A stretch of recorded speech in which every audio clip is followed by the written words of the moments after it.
Bienvenidos a Compañía Lectora. Yo soy Fer y este es mi canal.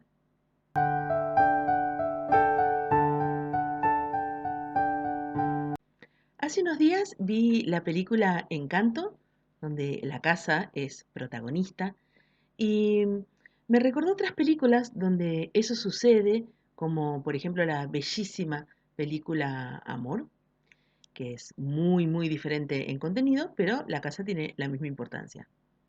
Entonces me puse a pensar en historias literarias donde las casas fueran protagonistas, que es un tópico que a mí me apasiona, y armé este video temático.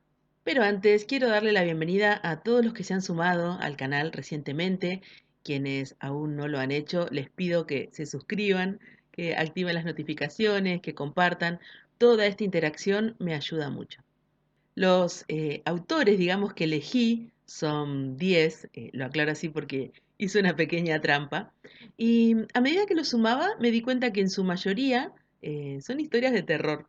Es un gran tópico de ese género, el de la casa. El primero que les traigo es Los Elementales, de Michael McDowell. Es un libro de la bestia equilátera que tiene títulos muy atractivos. Es un libro entretenido, macabro y cómico por momentos, pero también tiene partes tensas, partes terroríficas y personajes logrados.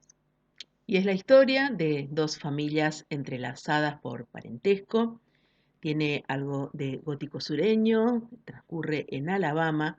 Están estas tres antiguas casas victorianas ahí al borde de la playa, que están descritas de una manera que uno no puede evitar imaginarlas en detalle, aunque hay una de ellas a la que prefiero no imaginar tanto, que es la que está abandonada hace mucho tiempo, y esta casa será clave en la historia.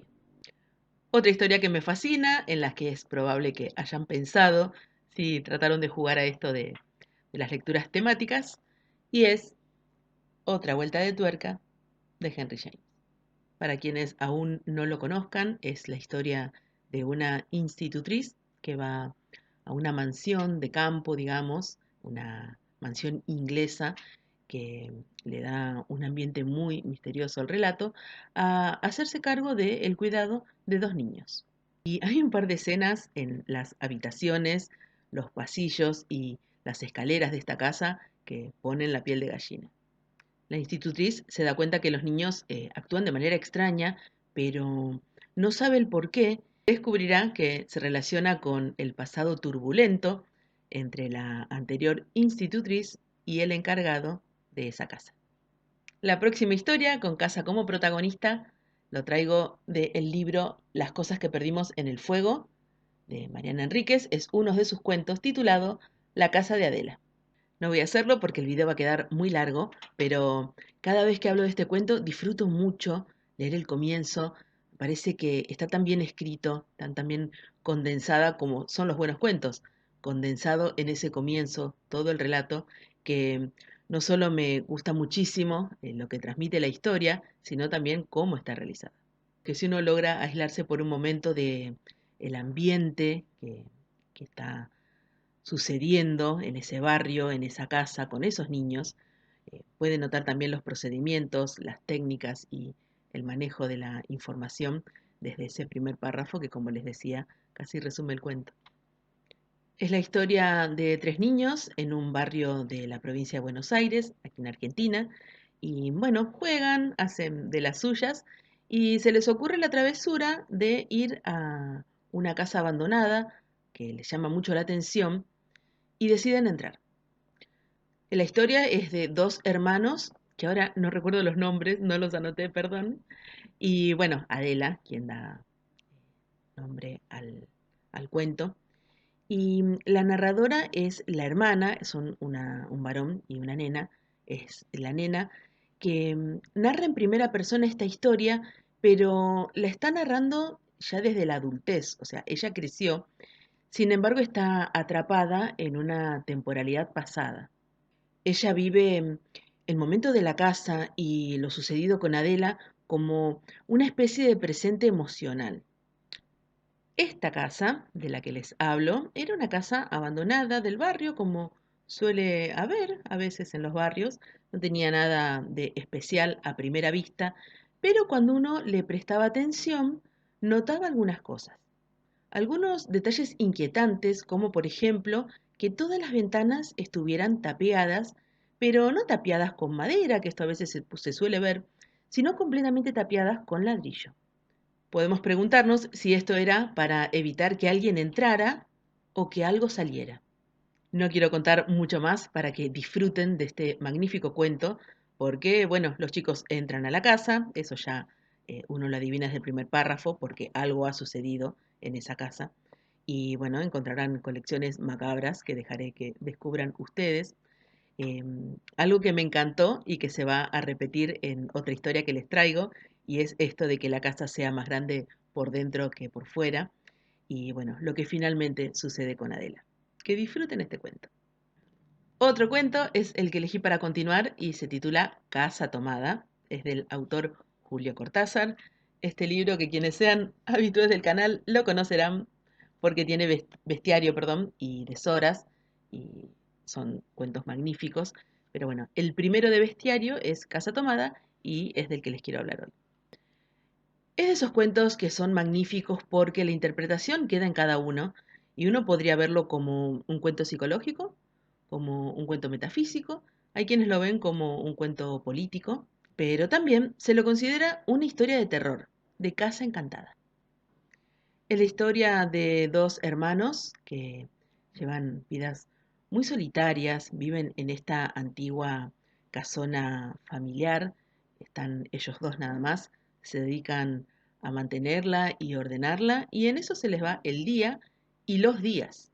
La casa es un protagonista más de este relato y están logradas las descripciones de los ambientes, cómo son, que ayuda mucho a que nosotros visualicemos en nuestras mentes cómo vivían estos hermanos. Pero esta existencia tan apacible se ve alterada cuando algo empieza a tomar la casa.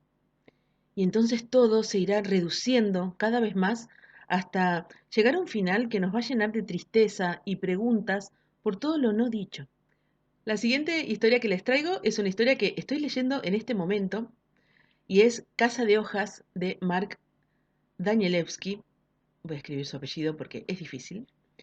Y aunque esta novela de terror arquitectónico es muy compleja, es eh, una historia dentro de otra historia, tiene varias tramas más, aparece un escriba ciego que parece una clara referencia a Borges, el corazón de todo es la casa del título. Cuando el fotoperiodista Will Davidson se traslada a esta casa de campo con su esposa y sus hijos para intentar recuperar un matrimonio tambaleante, una familia que no está bien, descubrirán que la casa tiene cierta anomalía arquitectónica imposible. Notarán que desafía la física y las cuatro dimensiones. Y al decidirse a explorarla van a desencadenar el terror. Yo en eso estoy, va muy bien y ya les contaré. Aproveché para traer una lectura reciente que me ha gustado muchísimo, que ya les traje al canal, y es Carcoma, de Leila Martínez. Lo que me gustó de este libro es cómo está escrito, por supuesto, pero que suma a la historia de Casa de Terror, hagamos este juego de palabras, el terror más terrorífico para mí, y es la conducta humana. Entre los temas que aborda están el terror de clase, la violencia de género, abusos de poder y depresión. Bueno, de este aprovecho y les leo el comienzo que me copié. Cuando crucé el umbral, la casa se abalanzó sobre mí. Siempre pasa lo mismo con este montón de ladrillos y mugre. Se lanza sobre cualquiera que atraviesa la puerta y le retuerce las tripas hasta dejarle sin respiración. Mi madre decía que esta casa hace que se te caigan los dientes y se te sequen las entrañas, pero mi madre se fue de aquí hace mucho y yo no me acuerdo de ella. Sé que decía eso, porque mi abuela me lo ha contado. Aunque no hubiese hecho falta, porque yo ya lo sé. Aquí se te caen los dientes y el pelo y las carnes, y a la que te descuidas te andas arrastrando de un lado para otro, o te echas en la cama y no te levantas más. Este libro es muy bueno. Continuamos con Mi pequeña trampa, ya que cuento como una a la trilogía de Shirley Jackson con Siempre hemos vivido en el castillo, El reloj de sol y, el más conocido quizás, La maldición de Hill House. Ella sufría de agorafobia y ansiedad. De hecho, cuentan que los últimos meses de su vida no podía ni salir de su habitación. Y ese temor y ese encierro se cuela en varias de sus historias. La maldición de Hill House, quizás el más clásico e imperdible del género, es un relato inquietante con pasajes muy potentes. Es la historia de un grupo de personas reunidas por un doctor en filosofía que van a viajar y quedarse, van a pasar un tiempo en esta mansión que tiene una reputación siniestra. Este doctor tiene una idea particular, tiene un propósito para reunir a estas personas y van a vivir experiencias alucinantes dentro de esa casa. Prefiero no contar mucho. No es tan terrorífica como uno pudiera imaginar, lo aviso para los que no disfruten tanto de los sustos, pero creo que es un libro de esos que hay que leer. Este es mi preferido de Shirley. Siempre hemos vivido en el castillo. Parece eh, un libro único, atrapante. Es extraño, es turbio, tiene ternura, también es siniestro. eh, es una lectura que disfruto cada vez que hago. Es la historia de las hermanas Bradward, que viven recluidas en una gran casa apartada en el pueblo.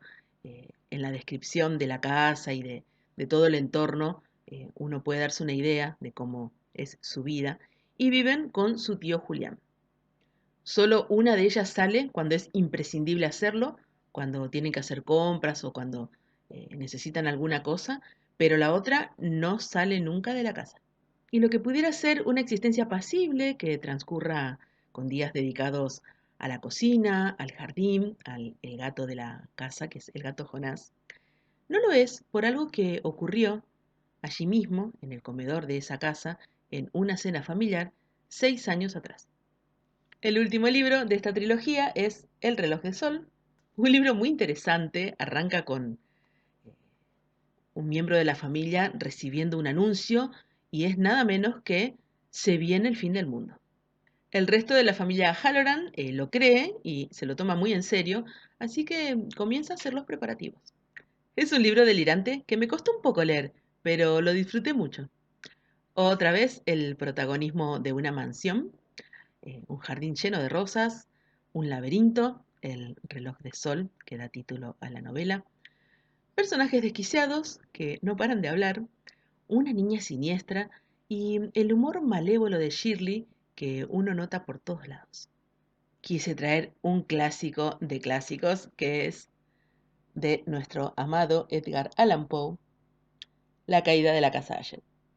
Nos vamos a lo más puro del cuento gótico, una casa misteriosa, un paisaje lúgubre, dos hermanos gemelos y una enfermedad extraña.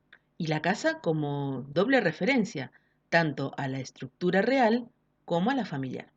Y tiene, como corresponde, un papel importante en la historia. De hecho, la mansión en sí es el primer personaje que el narrador nos presenta. Y lo hace con una descripción humanizada, sus ventanas las describe como ojos. Esto lo hace 2 veces en el primer párrafo. Me animo a hablar de este cuento porque, bueno, ya tiene muchos años. La fisura estructural que se desarrolla en un lado de la casa es un símbolo de la decadencia de la familia y la casa ayer incluso muere junto con los dos hermanos.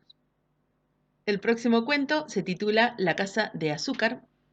Yo tengo las obras completas de Silvino Campo, le pertenece a esta autora.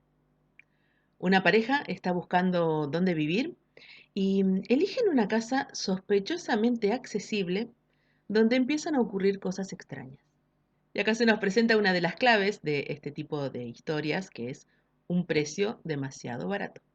La mujer, Cristina, es supersticiosa y vive resguardada por el amor de su esposo y la casa donde viven.